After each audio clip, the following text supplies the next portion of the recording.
Welcome back to Be Creative. This week I have for you a super quick, a very simple, and I think kind of classy mixed media tag. I have had the worst case of artist block for the past couple of weeks, so I wanted to do something different, using stamps that I don't normally use.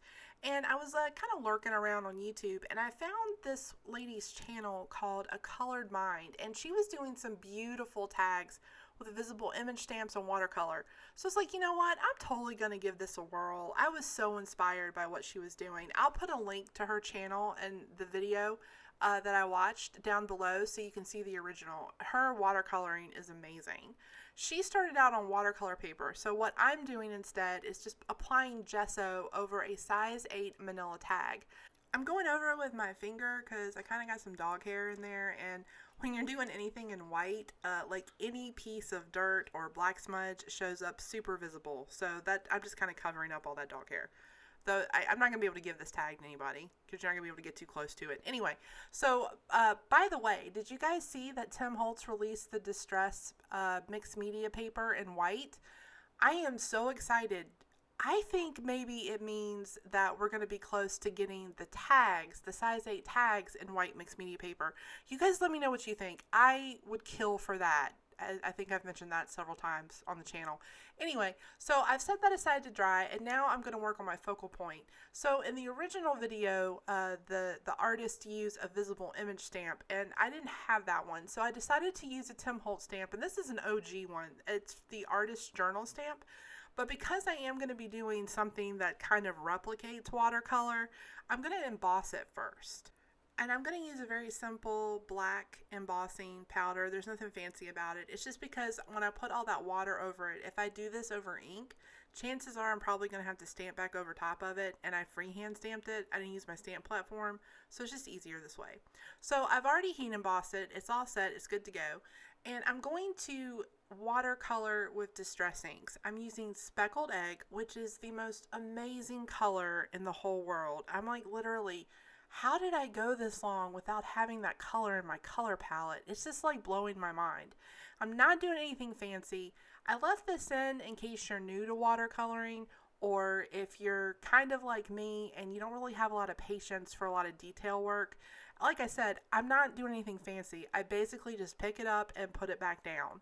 But it is kind of flat looking, so I'm going to add a little bit of chipped sapphire it's a darker blue over that speckled egg, and speckled egg is like a miracle blue. It just works well with everything. So the chipped sapphire will give me some shading and depth where I don't have to like actually learn technique. That's always handy when you can do that. Once that's good and dry, I'm going to cut it out and I'm going to start assembling the tag. So I was very tempted to just leave it totally white and keep this like super minimal. But the lady in the video did this awesome technique with watercolor and an acetate sheet. So I'm going to try to replicate it with Distress Inks and a piece of plastic packaging from a stamp that I happen to have. I've never done this before this way, so I'm just kind of testing it out on an alternate piece of paper. And then I'm laying it down just like she did in the video. And I was like, what? Oh, this is beautiful. It's like totally organic and it looks fantastic. I used crushed olive because I wanted a little bit of contrast with the blue. And I was super impressed with it. I was like, what? Am I really making this? This is so pretty. So I wanted a little bit of black along the sides, just like she did in her video, but she used an alternate stamp set that I didn't have. So I'm kind of replicating that with another Tim Holtz stamps, and that's one of his stitch ones. Again, don't forget to check the description box below. So I'm using my stamping platform because I don't want to screw this part up. This is like a one and done, and I wasn't trying to like redo the entire tag. I went right down the edge, and then I picked the perfect spot to place the cut out dragonfly. I am using the little splatter stamp from his new Poinsettia stamp set, just again to replicate what the artist did in the original video and to kind of draw out some of that black along the side. Now I'm going to add my sentiment, and instead of stamping this onto a separate sheet of paper, I decided to stamp right onto the tag. It's so pretty. I decided, you know what? I think it's done. I'm going to call it done. I don't want to fool with it anymore because I'll mess it up. So the last step in this process, even though I just said I was done, clearly clearly I lied.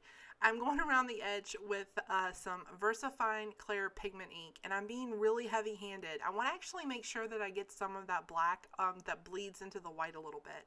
This tag is so pretty. It's kind of a shame that I've got dog hair in it and I can't get it out because I would love to give it to someone, but that's okay. I'll just keep it and hang it up on my wall.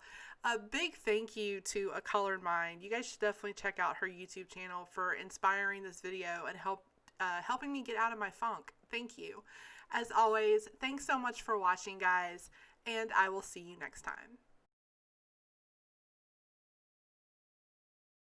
Hey, here's some more videos that you might like, and please don't forget to hit that like and subscribe button so that you can see more of my content.